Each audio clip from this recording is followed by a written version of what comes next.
Good evening, everyone, and thank you for watching NBC6 Voices on our Facebook and YouTube pages. I'm Jawan Strader. Well, tonight we're talking one-on-one with Miami Gardens Mayor Rodney Harris. Harris has been in office for 6 months. It's a new chapter in Miami Gardens' 18-year history. He is the city's third mayor. His predecessor transformed Florida's largest Black majority city into a welcoming home for our area's Black middle class. And tonight, we'll talk about the challenges of getting residents vaccinated in the city, the future of Formula One, and overcoming the reputation of murder gardens. So please welcome Mayor Rodney Harris. Mr. Mayor, welcome to the show. How are you, Jawan? It's a pleasure to be on the show with you. I'm great, my brother, man. It's good to have you. Well, let's start off, man. How have your first few months been? Well, it's been a challenging time. It's been busy. But we've made some positive strides in the city of Miami Gardens, and we continue to make Miami Gardens a place where people can live, work, and play and worship. And we're just excited about the future of Miami Gardens. Well, let's talk about you were vice mayor under the former mayor, Oliver Gilbert. And Oliver's a friend of mine. He became my friend. I mean, just years ago. I remember when he rose to the ranks. But this man, Commissioner Gilbert now is a larger than life personality. So what's it been like to follow him in the job?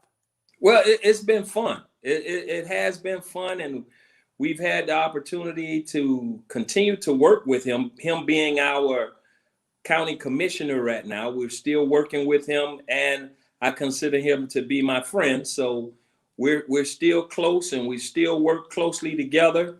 And we're just excited about turning this north area of Miami-Dade County into one of the most prestigious and one of the most well-known areas in the city of Miami or in Miami-Dade County. And you know, it's interesting. You come on and then boom, we have the pandemic. Yeah, isn't that something? Right. I mean, you come and then you're faced with this like so many other leaders across the country. Yes. So let's talk about the pandemic and Miami Gardens community. First of all, how are small businesses doing in Miami Gardens? I think our small businesses are doing really well here in the city. One thing we were able to do during the pandemic, we were able to assist them with helping them to, especially our small restaurants and things of that nature. They were able to, we put forth some funds. And we were fortunate here in the city where our reserves were in great shape. So we didn't have to lay off any of our employees or anything like that. And then we were able to partner with like the Miami Dolphins and other agencies to provide food for our residents.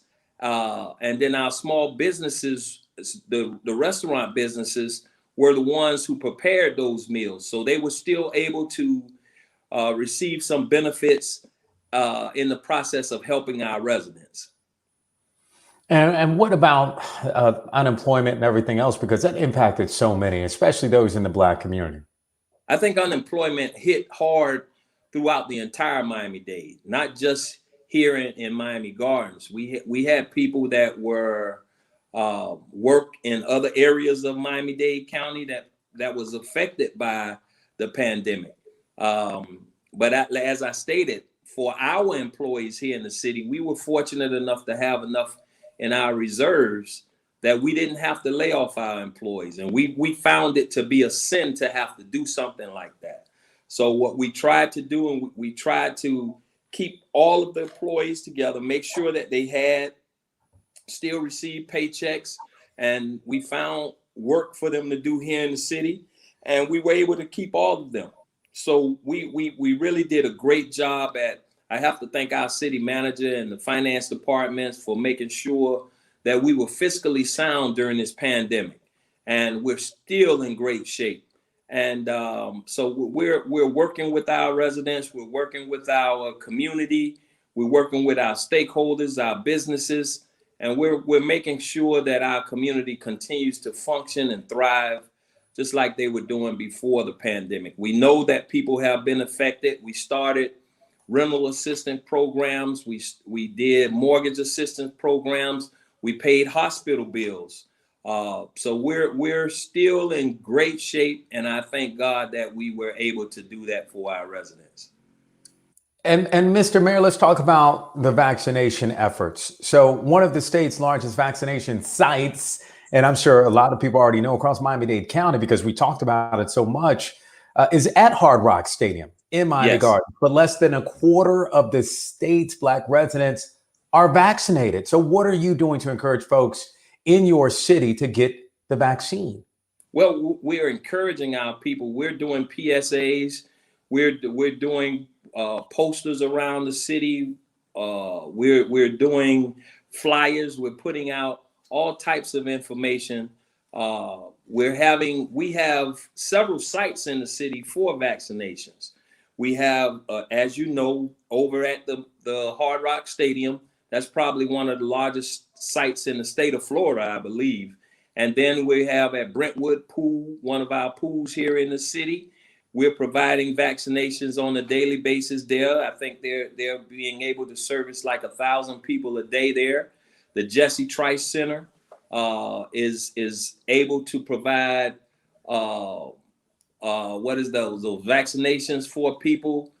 We've even shuttled our seniors when the pandemic first started, or when the vaccinations first came out. We shuttled our seniors that were in some of our assisted living facilities. We shuttled them to different vaccination sites that we had in the city. So we're in great shape as it relates to getting vaccines for our residents. And this is a great opportunity for us to try to encourage our residents who haven't been vaccinated to get those vaccinations, because it's vitally important that we reach a peak of about 85% so that we can have some type of herd immunity, not only here in Miami Gardens, but throughout the entire country and throughout Miami-Dade County.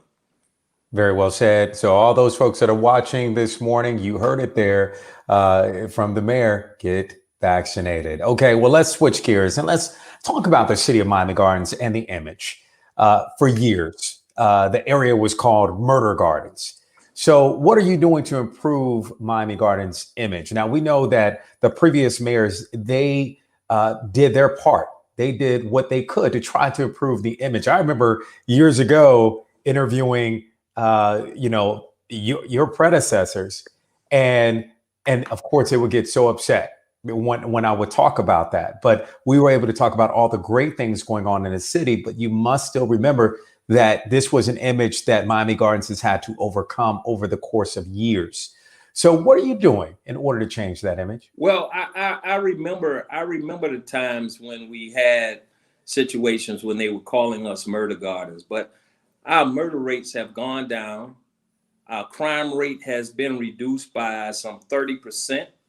And our police department is doing an extremely great job at trying to curtail crime. As you guys know, you probably won't be in a position to stop people from doing what they're doing as far as murders and committing crimes, but we're doing everything in our power to change the perception of our city. Our police officers conduct what we call coffee with a cop. They're out in the community riding their bicycles and meeting the residents. And just today, or I believe it was today or yesterday, they had what we call the walking one stop, where we are able to have our police department and Wayne Rollins and his group from the walking one stop to go out to different communities, and they are providing services in those areas that are at need. They have the job placement department that'll be there at those sites. And the police officers walk door to door, knocking on doors and asking people if there's some services that they may need. And then they were able to get those services immediately, whether it was jobs, whether they needed assistance with finances. They were able to get some of those assistances with the walk-in one stop. So our police department is doing a tremendous job at trying to curtail that. But I think the most important part is for our residents to tell the true story of Miami Gardens and tell our story and not stories that have been made up. Yes, there's murders here, but there's murders everywhere, and there's crime everywhere. But we're not the worst place in the world to live. We are probably one of the better places in Miami-Dade County to live, work, and play. And we need to tell our stories and showcase our city and let people see what we're all about here in the city of Miami Gardens. Very well said, Mr. Mayor. And Formula One racing is officially coming to Miami Gardens next year. But many Miami Gardens residents were against it. They were out there protesting with their signs that you're looking at right now. So what do you want people to know about Formula One? Well, first and foremost, I think I was on that council that voted no for Formula One coming to Miami Gardens. But at that time, what was proposed was for the race to go down our streets, our residential streets.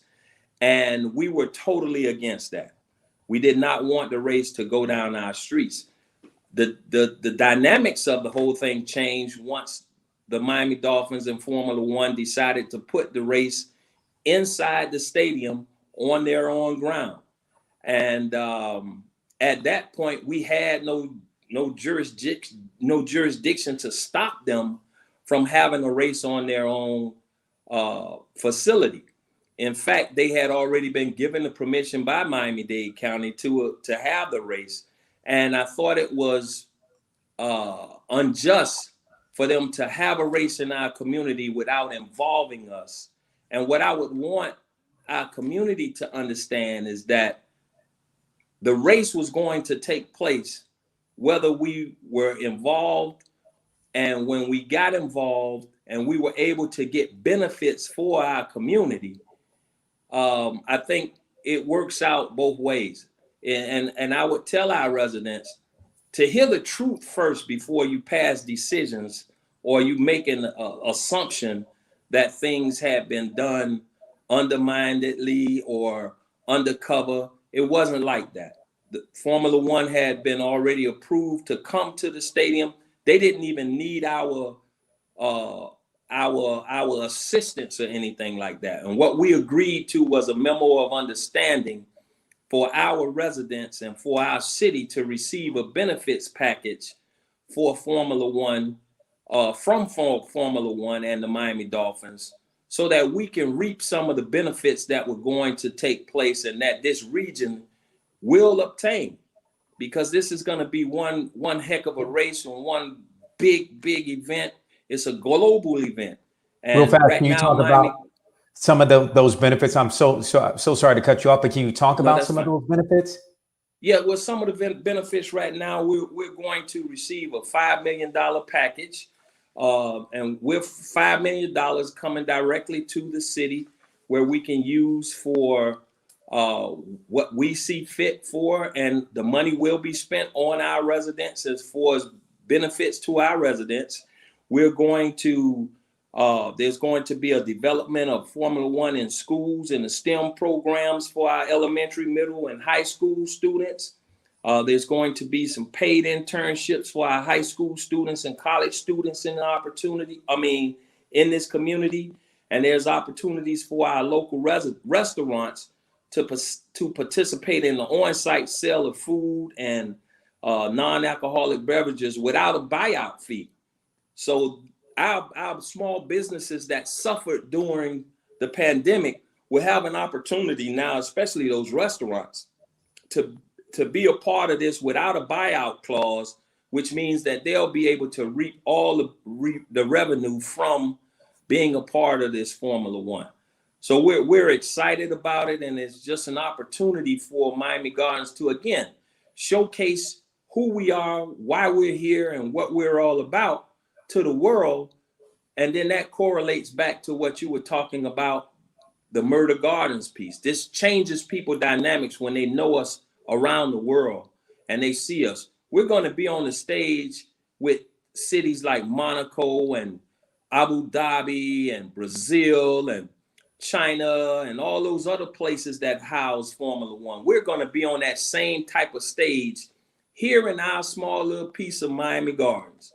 We're going to be right there on that big world stage, and then that gives us an opportunity to show people what we're all about. Well, speaking of stages, you can't speak of stages without talking about Jazz in the Gardens, Oh, you because, definitely can't. of course, Jazz in the Gardens, that has been a staple of the city of Miami Gardens for years now. I remember the first Yes, one when there were just a few dozen people there, and now there yes. are thousands of people there. So we haven't seen Jazz in the Gardens in the past 2 years. So the question is, when will the show go on? So what can you tell us? Well, we are excited, Jawan, because Jazz in the Gardens will return in 2022. And we're All looking right. forward to what a great concert that's going to be. We missed the past 2 years, and people are excited right now about Jazz in the Gardens, just as we are excited about Jazz in the Gardens. We're expecting over 100,000 people to flood our cities and patronize our businesses and come and have just a good old down home good time over here at Miami Gardens. So that is one of our premier jazz concerts in the whole country, next to Essence, and we're looking to break records this year or next year with Jazz in the Gardens. So look out for Jazz in the Gardens 2022. Look for that lineup that's coming out, and just get ready for a great time here in the city of Miami Gardens. You best believe I'll be there. And Mayor, you just became everyone's best friend. Who's definitely going to be wanting those tickets to the Big Jazz of the Guard show. Yeah, you know Listen, how that is, you Jawan. You know know how how it that is. is. Everybody will be Oh calling, knocking man, on doors, saying, "Hey, where's my ticket?" But we amen. want Well, we Mayor, want most of those people to get out and purchase those tickets, because that yes, money that they yes. buy tickets for, that money comes back to our city and to our general fund, so that we can do more things for our That's residents. right. That's right. You got that right, Mayor. Well, Mayor Rodney Harris, thank you so much for joining me for our first interview of what Yes. I think is expected to be many. I really appreciate you, brother, and I wish you nothing but the best there in the city of Miami Gardens. And I thank you so much for your time, and I thank you even more for having a voice in these communities for all these years. You have been a staple on television. You have been a staple in our community, and the door is always open for you here in the city of Miami Gardens. And we appreciate you, the hard work that you do, the hard work that your team does. And we look forward to more conversations with you. And another shout out for you for that blue suit that you got on. Really nice. Mayor Harris, thank you. Thank you so much, my brother. And you have a good evening. We really appreciate you. And Thank you you. do the same. Thank you so You much, got it. Jawan. All right. Thank you. Well, switching gears a little bit, tomorrow is Mother's Day. A Miami baker is providing comfort for families who are experiencing a bittersweet holiday. Sharonda Day is with us now. And what's the 100 Cakes in 10 Days project? Sharonda, are you there? I got you. I think she's coming in. There she is. There Hey, she is. Sharonda, how are you doing? I am well, Jawan. How are you? I am good. Now you're a Miami baker. So first of all, we're already best friends because you're a baker. Even though I tried to keep that off the Juwan Trader diet. Mm, But what do you specialize in? anything that you think of when you think of Louisiana. My mother's from Lake Mm. Charles, Louisiana. So we got all the butter, sugar, milk, eggs, cream, all that is in there. That ain't never hurt nobody. Oh no, it hasn't. Oh, not at all. Definitely ain't hurt my waistline. Well, maybe a little bit, but it's all good. Well, Sharonda, I have to ask you, what's the 100 Cakes in 10 Days project?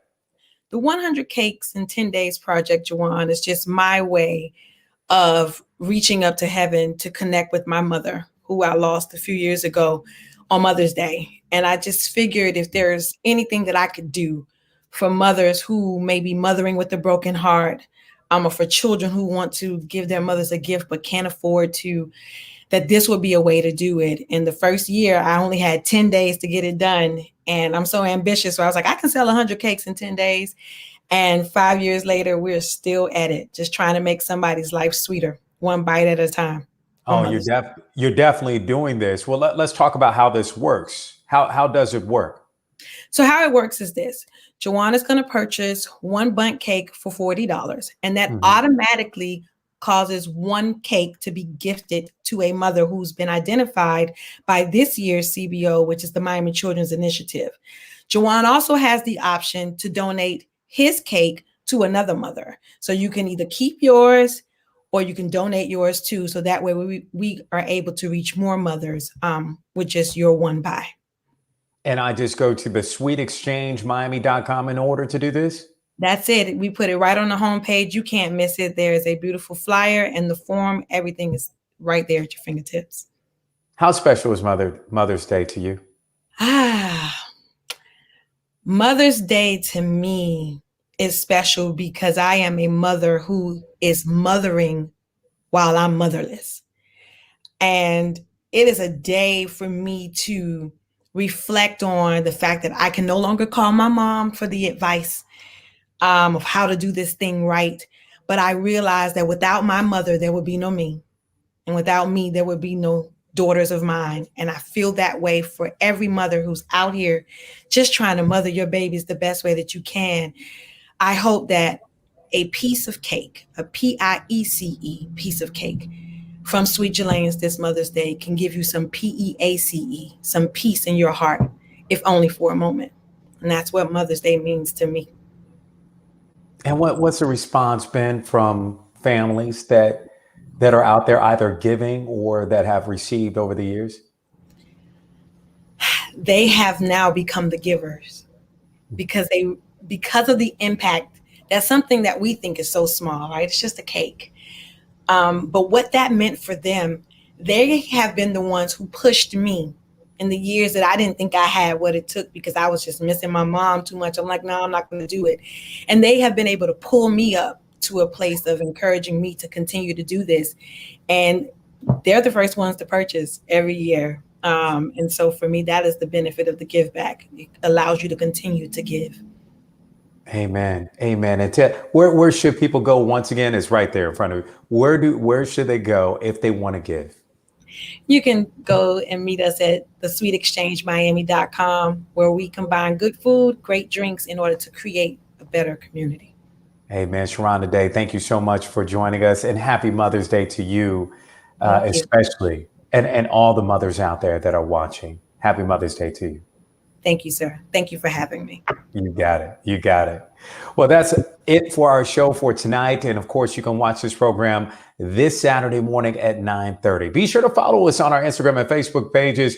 And I'm at Jawan at NBC6. You can also message us on social media if you have a story idea. But before we go, remember, education is the key to success. If you believe, you will succeed. We'll see you next time. Have a great week.